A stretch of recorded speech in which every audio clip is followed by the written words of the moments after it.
Jackson said to the legislature that we all need to address. But pending that, the only thing we can do is work to prioritize who goes. And I can tell you, to me, prison is for public safety. That's the paradigm I use, not for punishment. And that's how simple it is. And without alternatives, meaningful alternatives, that is all that's left to us. We need to also invest in processes for those people to go to prison to be reincorporated into our community. When we make it so that they can get no jobs, they've lost privileges. Time. Now, everyone has the chance to do a 1-minute rebuttal. Would anybody care to do a rebuttal? Have any volunteers? Yeah. Please. Oh, I'm sorry. 4 years you can get it. Do I begin? Go ahead. I agree in part and disagree in part. I think the main thing that I'd like to make known is that people who go to prison should go there primarily because they've done violence to the community. And the definition of violence in my mind is not just physical violence. It's violence to the minds and the bodies of people. It's violence to people's lives. I think if you ruin somebody financially through financial abuse, particularly an elderly person who's had all their savings drained through fraud, that's a form of violence. I think if you terrorize the community through fear, that's a form of violence, even though you never lay a hand on anybody or brandish a gun. I think if you put an entire neighborhood in fear of something and you disrupt their lives, that's a form of violence. So it's not just beating people up, it's not just hard types of violence, it's doing things that cause a community to live in fear. That's a form of violence, and these are the types of people that should go to prison. And the district attorney should be using his discretion in deciding who he's going to try to send to prison, not simply because it's a felon or because the legislature has said we've got all kinds of room if you'll just send folks here.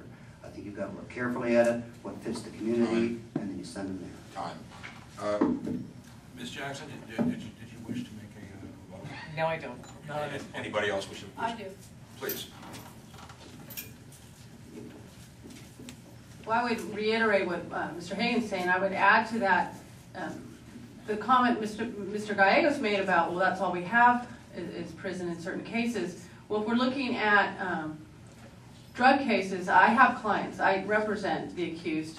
And I have cases right now where Mr. Gallegos' office wants to send people to prison for marijuana grows that are actually under 215 guidelines. So I don't know that the prison is actually being used appropriately by his office. I would also say that there's a number of things we can do, drug programs and different things like that, as part of a prison sentence or a jail that can actually help integrate people back into the community. But I would take offense at this notion that prison's the only answer. Obviously, for the things that Mr. Hagan was describing, intimidation of the vulnerable, the elderly. Do we have anybody else who wishes to make a rebuttal? No. Okay. Seeing no one, we'll move on to our next question.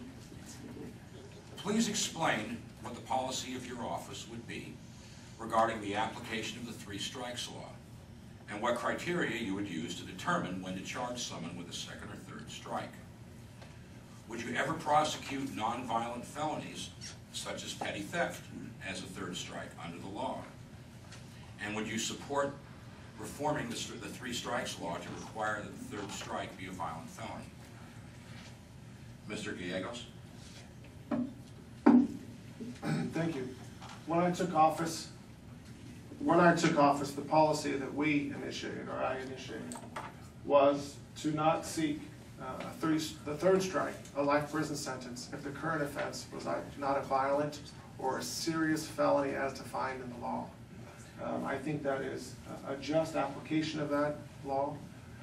It is certainly something that you look at reluctantly to send someone to prison that must fit the current crime, but it must also, you have to factor in the person that's involved.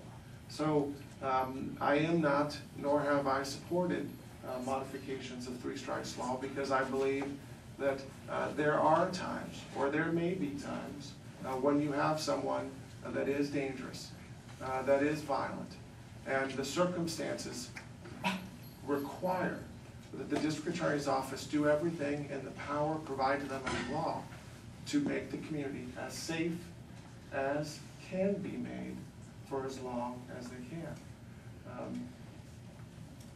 And that's all I have to say at this point. Thank you. Thank you, Mr. Gallegos. Ms. Jackson. Thank you. As to the first part of that question, what criteria would I use with respect to charging someone with a second or third strike? Well, anyone who is charged with a serious or violent felony would necessarily be charged at least with a second strike or possibly a third strike. Of course, because the law gives the district attorney discretion, I would always look precisely at what the current crime was and what the past crime was to ensure in all cases that the punishment truly fits the current crime. With respect to prosecuting nonviolent felonies, such as a petty theft with the third strike, no, that would not occur. The people of the state of California gave the discretion to the district attorney to decide that, and I am hard-pressed to think of any situation in which it would be just to do so. I stand for the proposition that the punishment must always fit the crime. With respect to supporting or reforming the three strikes law to require that the third strike be a violent felony, first of all, I believe we should only be charging strikes with respect to serious or violent felonies. However, that is not my role as a district attorney.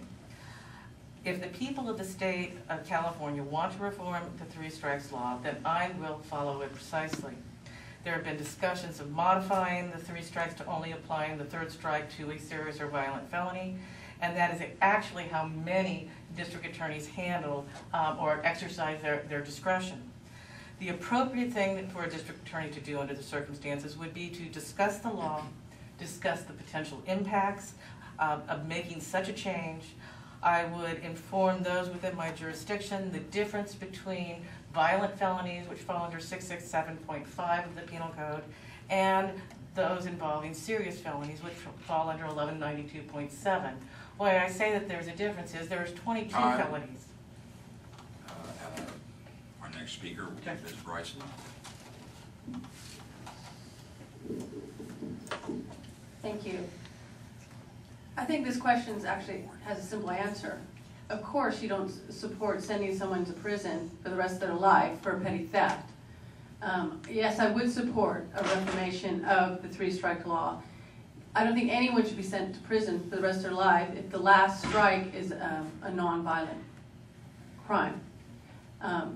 We've just discussed that our prisons are overflowing and that they're expensive.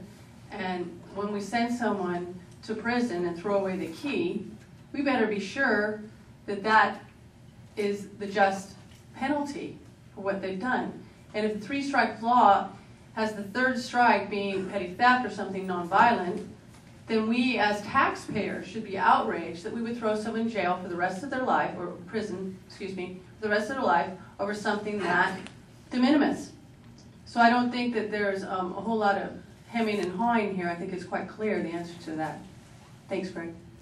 Thank you very much, Ms. Bryson. And Mr. Hagan. Yes, sir. Well, I'll agree with Ms. Bryson. There's a large degree of consensus here. I think the thing to remember about the three strikes law is that it is one tool among others, and prosecutors have a lot of discretion in what they do. Various statutes give different types of discretion to the district attorney based on different types of situations.